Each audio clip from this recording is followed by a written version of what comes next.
Assalamualaikum warahmatullahi wabarakatuh. Kita berjumpa lagi di channel YouTube Mindua Probolinggo.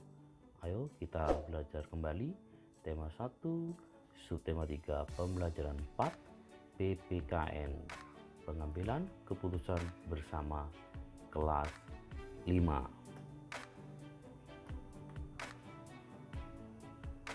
Keputusan bersama merupakan keputusan yang diambil atas dasar persetujuan dan kesepakatan bersama. Sebelum mengambil keputusan bersama, biasanya dilakukan musyawarah, dan hasil keputusan bersama harus diterima oleh semua pihak dengan ikhlas dan dilaksanakan dengan penuh tanggung jawab. Pengambilan keputusan bersama dilakukan dengan cara seperti berikut.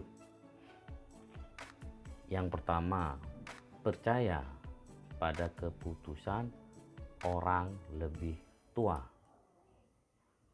Pada masyarakat tradisional, orang yang dituakan akan memiliki kewenangan untuk menentukan keputusan.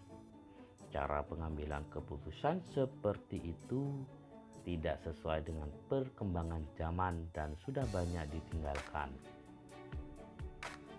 Berikutnya, yang kedua, musyawarah mufakat. Musyawarah merupakan cara untuk menyelesaikan setiap perbedaan pendapat untuk mencapai keputusan bersama. Musyawarah berarti bentuk pengambilan keputusan mengedepankan kebersamaan sesuai dengan moral, agama, dan keadilan. Musyawarah merupakan pengamalan sila keempat Pancasila. Musyawarah dilandasi dengan akal sehat, hati nurani yang luhur, semangat kegotong royongan, dan kekeluargaan.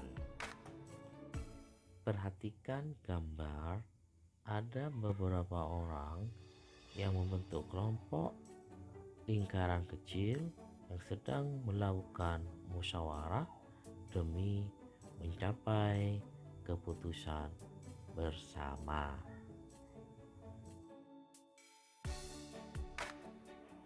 Yang ketiga, pengambilan suara terbanyak.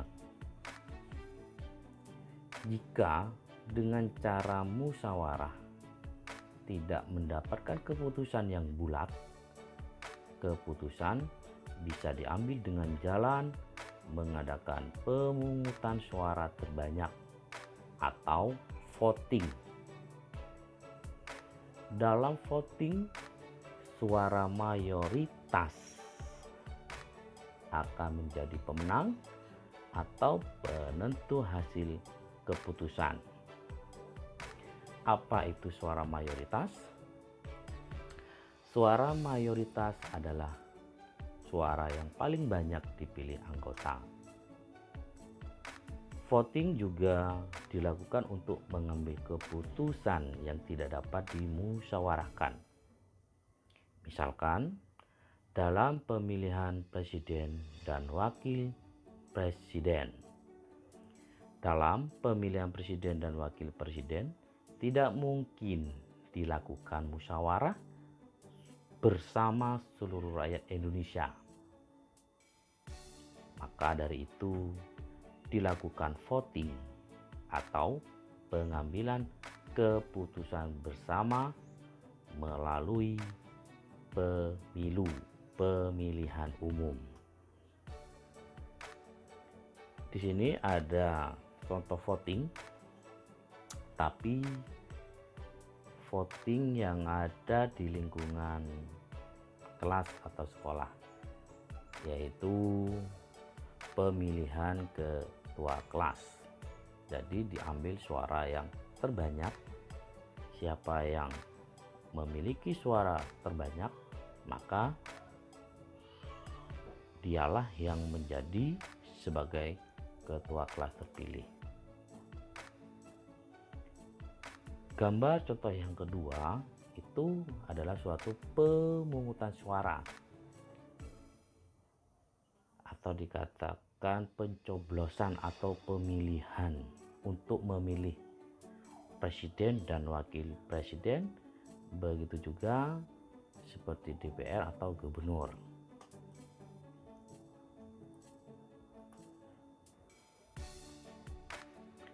Yang keempat, aklamasi. Jika musyawarah dan voting tidak dapat membuahkan hasil keputusan, maka dilakukan cara yang disebut aklamasi. Aklamasi adalah pernyataan setuju secara lisan. Kami ulang lagi, aklamasi adalah pernyataan setuju secara lisan dari seluruh anggota kelompok. Pernyataan setuju dilakukan tanpa pemungutan suara. Hal ini terjadi karena ada kesamaan pendapat yang dikehendaki oleh anggota kelompok. Berikut perhatikan contoh kegiatan pengambilan keputusan bersama yang sesuai dengan nilai-nilai Pancasila. Yang pertama, di lingkungan rumah. Contohnya, pengambilan keputusan jadwal untuk membersihkan rumah. Di lingkungan sekolah, contohnya pembentukan struktur kelas. Di lingkungan masyarakat, pemilihan ketua RT. Dan yang terakhir, di lingkungan bangsa dan negara, contohnya pemilihan presiden dan wakil presiden. Terima kasih telah menyimak sampai akhir dan semoga bermanfaat bagi kita semua. Assalamualaikum warahmatullahi wabarakatuh.